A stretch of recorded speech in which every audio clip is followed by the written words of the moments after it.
Ya, assalamualaikum warahmatullahi wabarakatuh. Waalaikumsalam. Ya, para pemirsa Rumaiso TV yang semoga Allah rahmati dan berkahi. Ini saya bersama dengan seorang dai dari Maluku. Beliau sahabat saya sejak lama ini. Kita kenal tahun berapa Ustaz ya? Sejak antum mulai ada di media ya? Oh, saya di Arab sana? Nggak ada, maksudnya waktu antum mulai di YouTube apa ya, dan waktu itu antum pulang kampung, Iya. terus singgahlah di kami. Di Airbase. Oke. Airbase. Di beliau ini di Ambon dan saat ini punya pondok Al Ansor. Ada 4 cabang Ustaz ya. 4 cabang itu 1 di Ambon, 2 itu di Liang Maluku Tengah, terus 3 di Bula, Seram bagian timur. Terus yang keempat, Namlea itu masuk Pulau Buru. Pulau Buru. Ini 4 ini ya. Alhamdulillah sampai saat ini Ustadz Abu Imam ini sebenarnya dalam keadaan capek sekali ini Ustadz Abu Imam, tapi alhamdulillah sampai di Darul Solihin ya. Lihat Ustadz Abdul Tausikal semangat. Iya. Ini beliau ini habis umroh langsung Jakarta. Mau ketemu saya, jadi Ustadz Abu Imam langsung, Ustadz saya mau mampir Jogja. Kaget juga, saya kira Ustadz itu ada Jakarta, di Jakarta itu ada ketemu siapa begitu, atau ada urusan. Terus habis itu nanti mau mampir sini. Ternyata ini dari Arab sana, makanya capek sekali. Ya, alhamdulillah saya bisa ketemu, kalau tidak tadi pagi itu beliau sudah mau ke Surabaya ini. Alhamdulillah kita tahan dulu. Kan Ustadz sehat ya? Sehat alhamdulillah. Nah, jadi itu dengan Ustadz Abu Imam. Pernah video kami berdua itu waktu saya datang di Liang, Maluku Tengah. Kita pernah diskusi itu di pondok beliau di sana itu. Itu awal-awal pembebasan lahan. Mulai pembebasan lahan. Tapi masih sudah jadi ya. Dan pembebasan lahan itu alhamdulillah di awal itu seluruh dananya dari Ustadz Muhammad Abdul Tausikal. Itu awalnya dari dana Tapi beliau tidak sadar kalau dana itu ya. Karena waktu itu untuk bantuan kegiatan pembinaan mu'alaf. Ya. Dan kegiatan ternyata lebih dana kita, lebih 100 juta. Oke. Nah, itu yang kemudian jadi tanah liang itu. Oke. Betul. Nah, itu jadi pondok sekarang. Tapi itu awalnya dana buka puasa sebenarnya. Iya. Yang dulu langsung ke rekeningnya Pondok Al Ansor. Ustadz, Al Ansor sejak kapan? Al Ansor ada di akhir konflik Maluku. Tepatnya tanggal 14 Februari 2004. Makanya pemilu kemarin Berarti itu ini 20 tahun. Pemilu kemarin pas 14 Februari itu 20 tahun. Wih, 20 tahun. 20 tahun. Jadi udah jadi remaja itu. Sudah 20 tahun ya. Tapi awal dulu di Airbase itu. Air besar. Baru yang pondok kedua? Kedua di Bula, Seram bagian Bula, timur. Seram bagian timur. Ketiga Yang ketiga baru di Liang itu. Di Liang dulu baru Namlea. Baru keempat di Namlea. Namlea. Awal Ansor berarti didirikan tujuannya apa Ustaz? Jadi gini, jadi dulu itu setelah konflik itu banyak sekali anak-anak Ambon yang ya tidak tahu mau sekolah di mana. Ada juga yang orang tua kemudian jadi korban konflik. Nah, saya waktu bersama kawan-kawan kami rekrut anak-anak itu, kami kumpulkan anak-anak itu dan kami hubungi kawan-kawan kami di Makassar, di Solo, di Jogja, di Jakarta. Kami bawalah anak-anak itu. Berarti ini sebentar Ustaz, 2004? Waktu sebelum 2004 ya, sebelum 2004 ya. Karena kan kerusuhan tahun 99. 99, 2000. 5 tahun setelahnya berarti. Iya. Jadi tapi sebelum masa-masa konflik kami bawa. Dan ternyata anak-anak itu tidak betah semua di Jawa. Mereka pulang, kapal-kapal pelni kembali, mereka pulang semua. Alasan mereka merantau itu? Iya, maka mereka kita lanjutkan sekolah di luar Maluku. Dan ternyata pulang hanya alasan sepele. Kadang ada yang bilang tidak kuat makan tempe tahu. Tidak kuat makan lele. Dan dia sudah mulutnya itu mulut ikan air asin. Nah, gara-gara itu saya pulang. Padahal orang Ambon itu harus ikan laut. Ikan laut. Iya, ini pelajaran penting ya. Nah, termasuk saya juga ini ya lebih doyan ikan laut. Itulah sebabnya selain itu pula kami berpikir begitu banyak anak-anak, kami bangunlah pondok itu agar membiasakan mereka dengan keadaan-keadaan di mana juga didapati di Jawa, sehingga insya Allah selepas dari pesantren Al Ansor mereka merantau ke Jawa, ke Sulawesi, alhamdulillah udah terbiasa. Bentar Ustaz, itu berarti pas Al Ansor pertama itu tingkatan apa dibuat pondoknya? Dulu kita bikin MI dan RA. Raudatul Atfal dan MI. Oh, berarti masih anak-anak. Anak kecil masa itu. Tingkatan SD. SD. Tapi kemudian seiring berjalan waktu, kami rekrut juga anak-anak MTS dan Aliyah. Mereka tidak sekolah di pondok karena sekolahnya pondok belum punya sekolah. Kita sekolahkan di luar. Kita kerjasama dengan sekolah-sekolah di sekitar itu. Dia sekolah di luar. Tapi lama kelamaan, mohon maaf, anak-anak ini kan dia baiknya kalau di pesantren dan di sekolah. Antara pesantren dan sekolah itu masalah lagi. Dia nakal, dia suka rusak tumbuhan orang, makan segala macam. Itu yang kemudian kami paksakan bikin MTS dan Aliyah di pesantren sekarang. Akhirnya ada lanjutannya MI terus MI. MTS, sekarang sudah MA juga. Tapi saya tahu itu sebagian yang mu'alaf juga. Banyak mu'alaf itu dapat dari mana, Ustaz? Mu'alaf itu kan masa konflik 2099, 2020, 2021 itu kan banyak sekali warga, bahkan di desa-desa di Seram Timur dan Pulau Buru itu mereka sekampung masuk Islam semuanya. Ya, masuk Islam semua. Masuk Islam karena? Ya karena wallahualam ya masa itu. Atau ada tokoh satu yang masuk terus? Ya, satu kampung ikut masuk semua? Jadi kepala desa masuk, semua warga masuk. Ya saya boleh sebut ya, Lapela. Daerah itu namanya? Di Adabai. Kemudian itu di Werenama masa itu. Lalu ini kemudian, di betul di Werenama. Di Werenama itu Seram bagian timur ya, bagian selatan. Bula itu kan utara? Bula timur. Bula timur. Mereka selatan. Ya. Oh ini ada selatan lagi, Seram bagian selatan. Seram selatan. Lalu beberapa kampung masuk Islam. Kami hitung masa itu lebih dari 1.000 orang ya masuk Islam. Dan saya datang. Sebelum saya bangun pesantren, saya datang ke kampung-kampung itu. Itu loh jalur darat tuh, Ustaz? Oh susah masa itu. Atau lewat jalur ini, pakai speed? Sekarang kita pakai speed. Kita pakai motor, tapi motor jalan belum ada. Jadi kadang-kadang motor di tepi pantai, kalau air pasang kita istirahat, tunggu surut lagi kita jalan. Wih, mantap sekali itu. Masa itu, itulah sebabnya. Dan anak-anak ini, saya mohon maaf Ustaz, jadi saya klasifikasi karena saya cukup lama berada di masa pembinaan di masyarakat itu. Klasifikasi ada 3 golongan. Ada golongan orang tua yang semangat masuk Islam, tapi sulit kita ajak untuk beribadah kepada Allah. Apalagi baca Al-Quran, mereka sudah sulit menghafal. Karena umur.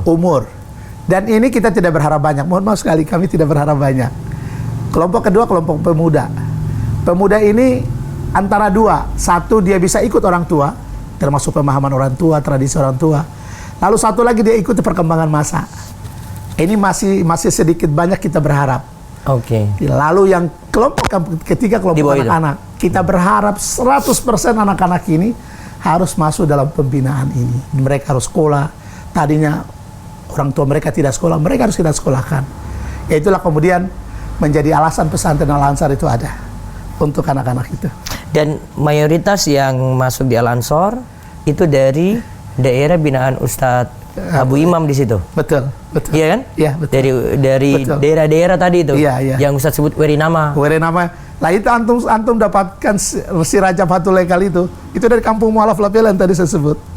Oh, si Rajab itu? Rajab, dia dulu Protestan. Itu salah satu mahasiswa Universitas Madinah itu? Betul. Dari situ? Dia di situ, di Madinah. Sekarang jadi mahasiswa di Madinah. Nah, terus di sini juga perlu kita pahami kalau Darussolin alhamdulillah sejak tahun berapa itu Ustaz ya? Waktu pembinaan mu'alaf lah ya? Iya, kami mulai 2013 bina mu'alaf. Dan sejak 2013 itu Ustadz Muhammad Abdul sudah terlibat. Berarti sudah hampir 11 tahun ini? 11 tahun. Nah, terus bina mu'alaf itu dulu setiap Ramadan. Iya. Iya kan Ustaz ya? Benar. Dan tidak berubah itu jadwalnya? Tidak berubah. Yang ikut biasanya dulu mu'alaf-mu'alafnya? Iya, betul. Mu'alaf-mu'alafnya biasanya berapa Ustaz dulu?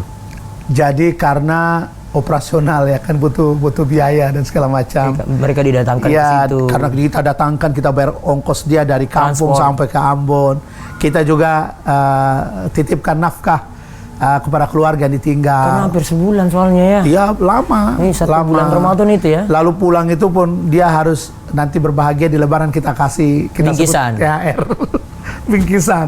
Tapi berarti Idul Fitri itu dia sudah di rumah? Dia di rumah, sudah bawa uang 1 juta ke rumah. Dia sudah bisa berbahagia bersama keluarga. Nah, itu berlanjut masih pembinaan mu'alaf lagi atau sudah berubah? Tahun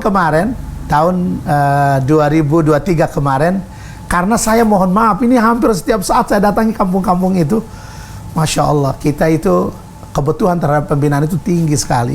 Sedangkan SDM yang kita siapkan itu boleh dibilang nyaris tidak ada. Itulah sebabnya 2023 kita mulai bikin pengkaderan dai, kami sebut tadribud duat. Kita bikin pengkaderan itu, dan itu juga sama waktunya. Dari 2023? 2023 kemarin.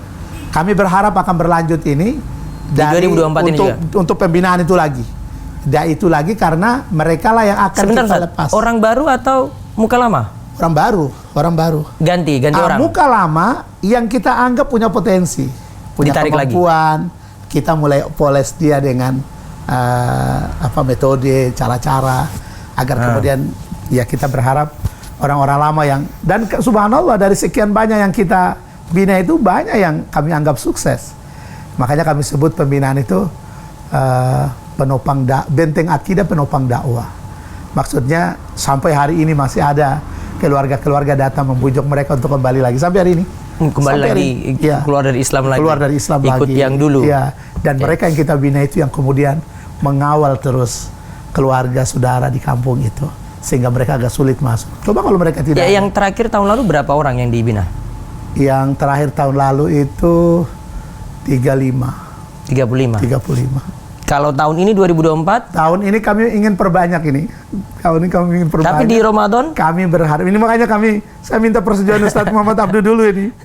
Karena melihat efektivitas pembinaan itu, kawan-kawan para Ustadz di Ambon mengusulkan ke saya kalau bisa pembinaannya jangan di bulan Ramadan lah.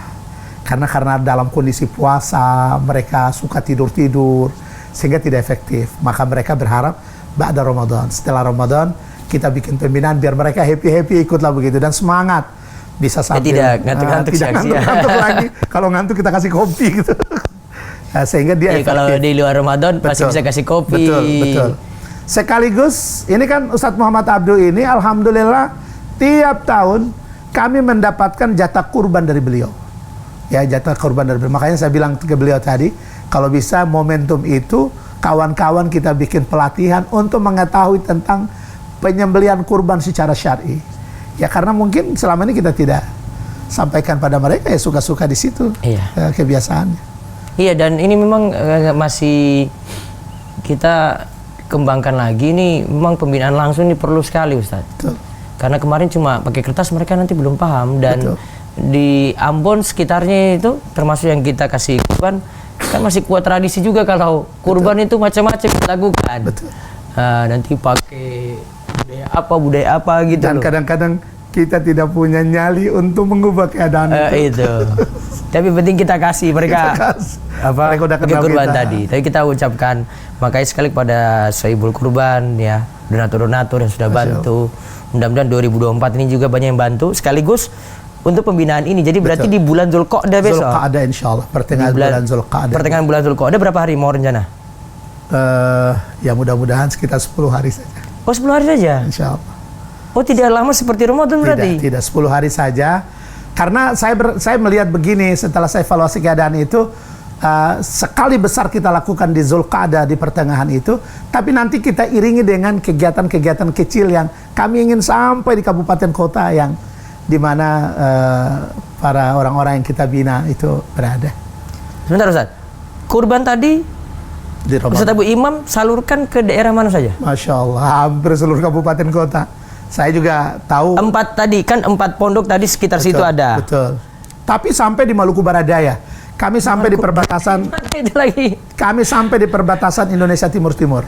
Itu kurban dari Darussalahin bawah. Sampai. Di Maluku Dan Baradaya. itu sudah 4 tahun, Pak. Iya, Ustaz, di bawah dekat NTT berarti? Iya. NTT, Timur Leste, Indonesia. Itu ke sana bagaimana? Dan kan di sana juga ada kurban, ada sapinya. Ada mereka ternak sapi yang kapan orang bisa beli di situ. Makanya subhanallah. Ustaz Abi Imam kirim uang saja? Betul, pengalaman dititip Ustaz Muhammad Abdul lewat Darussalihin ini, kami cuma beberapa, ternyata di sana harganya agak murah. Maka kami kasih lebih. Mohon maaf ini, kami beli lebih. Jadi seharusnya umpamanya 4, kami bisa dapat 6. 2-nya, tahu kami kasih kemana? Kami kasih ke orang-orang non-muslim. Dan efek non-muslim itu murah sekali berarti. Iya, efek kami kasih non-muslim itu mereka nyusul kami di Ambon, mereka bersyahadat. Gara-gara kurban. Masya Allah. Gara-gara kurban. Itu sapi berapa? Dulu itu 8 juta Anda dapat. Kan sedangkan dari sini kasih waktu 11.500.000. Iya. Ya, masa Itu itu kan tahun di up 2000. juga kalau dari harga kurbannya itu yang kita Waktu itu tawarin kalau ke nggak salah tahun masyarakat. 2000. Kan dengan transportnya juga kan? Iya, iya. Tapi waktu itu di situ 7 sampai 8 juta. Akhirnya kelebihannya kami tambah lagi 2 dan 2 mohon maaf kami kasih kepada yang bukan muslim dan efeknya ada orang yang non muslim datang bersyahadat. Oke. Masya Allah, Masya Allah. Tiap tahun Ustadz dapat berapa? Kemarin terakhir berapa? Kemarin agak-agak sedikit ya 20. Iya, kemarin agak sedikit ini. Ya, mudah-mudahan di tahun ini. Mudah-mudahan dapat Karena banyak. mohon maaf, Pernah 50 kayaknya. iya di atas 50 bahkan pernah. Oh. Jadi mohon maaf ya. Ini selain kurban ini menjadi melaksanakan syariat, tapi bagi kami di lapangan, di masyarakat ini sangat membantu dakwah. Jadi dakwah itu tidak hanya sekadar diomongin saja, tapi memang betul-betul harus sentuhan. Jadi orang di kampung itu coba sejak mereka terima Islam puluhan tahun belum pernah berkurban sama sekali. Oke. Sekarang kita datang dengan kurban. Mau tak mau sebagai dai itu ngomong mereka terima. Kenapa? Wah, Karena jadi kita berjasa. tidak perlu banyak ngomong dulu, kasih dulu. Kasih aja dulu. Kasih dulu, ya. Sosial aja dulu. Betul. Nanti urusan itu belakangan lebih mudah insya Allah. Nah, terakhir Ustaz. Di Al-Ansor ini santri-santri bayar sekolah atau tidak? Santri kami di 4 Al-Ansar ini sekarang sudah hampir 800 orang. Ya assalam. Di 4 itu? Di 4 pondok pesantren. 4 cabang itu? Iya. Dan mayoritas memang sejak dulu kami niatkan untuk pesantren kepada para duafa. Ya, duafa itu ada anak-anak yatim, yatim piatu, anak mu'alaf yang tadi karena susah. Dan memang kalau butuh orang tua membiayai tidak mungkin. Oke. Ya, lalu kemudian anak-anak broken home yang tadi suami istri yang kemudian melantarkan anak. Bahkan di pesantren Al-Ansar ada anak yang hari ini sudah 10 tahun kami tidak tahu ayah ibunya di mana. Yes. Ya. Bahkan ada anak yang mohon maaf dia sendiri-sendiri menjadi muslim, orang tua belum muslim. Dan itu Masya Allah, masalah cukup banyak ya. Bukan bermasalah dengan orang tua atau apa, tapi kasihan dia datang dengan kaki tangan saja. Ya, jadi dia lihat anak-anak kawan-kawan itu umpamanya belanja jajan, dia tidak jajan itu. Dan saya mohon maaf demi Allah, saya sedih kadang-kadang saya lihat anak-anak yang begitu. Bagaimana berharap? Berarti ada yang bayar, ada yang tidak bayar? Bayarnya itu pun sebagai bentuk ikatan saja. Karena mereka merasa ini sekolah gratis, pandang remeh, kita minta 50.000 per bulan. Itu pun dari sekian itu tidak ada bayar juga. Kalau sini memang kita ada sekolah yatim duafa juga Ustaz. Gratis, tapi sedikit. Kalau ini 800 kita Tapi baru. makannya di sini dijamin baik lah. Kalau di sana ya tergantung. Nah, nanti ada juga yang bisa bantu. Nanti bisa lewat kami. Nanti kami sampaikan ke Ustaz Abi Imam atau nanti bisa cari info beliau ya Ustaz Abi Imam atau mungkin ada warga sekitar Ambon yang nonton video ini. Nih maaf, beta yang pakai bahasa Ambon ini. Karena di TV. Ini kalau ngomong sama Ustaz Abi Imam pakai bahasa Ambon. Ya. Jadi jangan kira beta ini bukan orang Ambon ini. Ini asli Ambon ya. Karena tua sikal. Kita bangga juga karena anak Ambon bisa hebat di sini. Ya, salah itu karena Allah semuanya. Baik Ustaz Abi Imam. Baik. Jadi nanti ada 2 hal yang kesimpulannya nanti bisa dibantu. Pertama, kurban, kegiatan kurban. Yang kedua, pembinaan untuk pengkaderan dai ya Ustaz ya. Pengkaderan dai. Sama yang ketiga sebenarnya tambah 3 lagi yaitu untuk santri-santri Al-Ansor nanti ayo kita dukung, kita bantu. Mungkin suatu saat nanti Ustaz kita bantu tidak hanya dengan dana, mudah-mudahan nanti atau mungkin beli di Ambon juga untuk pakaian macam-macam Ustaz ya.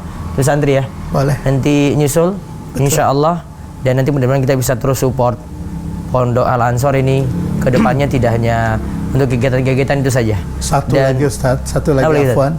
Kami kan setelah bentuk bina dai-dai itu sekarang kesulitan lagi kan menjangkau kampung-kampung yang jauh bahkan di hutan. Saya dulu ada kemarin itu 35 kilo dari pantai Pak. Jadi perjalanan 5 jam dengan jalan yang Masya Allah.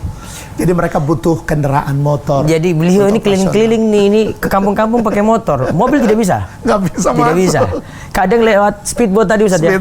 Speedboat karena jalan darat tidak bisa. Tidak bisa. Itu. Jadi kalau mau dukung itu juga pernah kita bantu motor ya Ustaz? Motor 2. Motor kita pernah bantu 2. Ya, Insyaallah. nanti bisa bantu itu. Motor ini manfaat, motor trail ya? Trail. Motor trail itu, bukan motor-motor ya Scoopy apalagi itu enggak, motor trail ya. Nanti bisa dibantu juga, jadi tunggu infonya saja. Insyaallah. Kita sudah jalin kerjasama dari dulu, kita doakan mudah-mudahan Ustadz Abu Imam Allah beri kesehatan terus, santri-santrinya juga Allah berkahi, Ustadz di Pondok Al Ansor juga demikian, dan bisa meneruskan perjuangan beliau untuk dakwah di Ambon, Maluku Tengah, di Seram, Maluku Tenggara. Buru, Maluku Tenggara juga. Baik. Dan bawa manfaat untuk Islam semuanya. Ya, Allah barik fik. Assalamualaikum warahmatullahi wabarakatuh. Waalaikumsalam warahmatullahi wabarakatuh.